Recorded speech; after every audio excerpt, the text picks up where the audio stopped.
халдуми сырынан қалған сары су. Дәл қазір мен оны 85 градусқа дейін қыздырып, үстіне сірке қышқылын қосып, рикотта сырын жасаймын. Температурасын қажетті мөлшерге жеткізіп алдым. Енді осыған сірке қышқылын құямыз.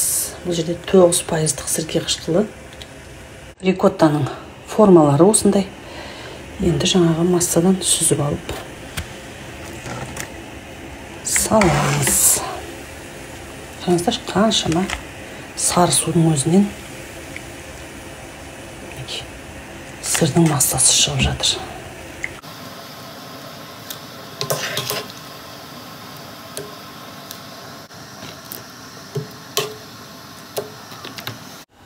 Қалған сары сумен брюност сырын жасауға болады.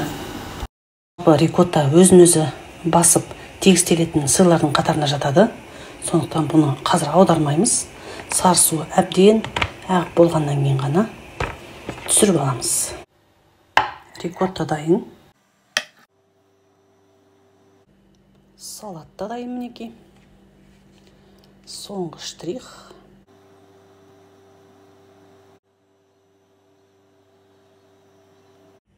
Рикотта кептірілген қара өрік дәмімен де өте тамаша үйлеседі.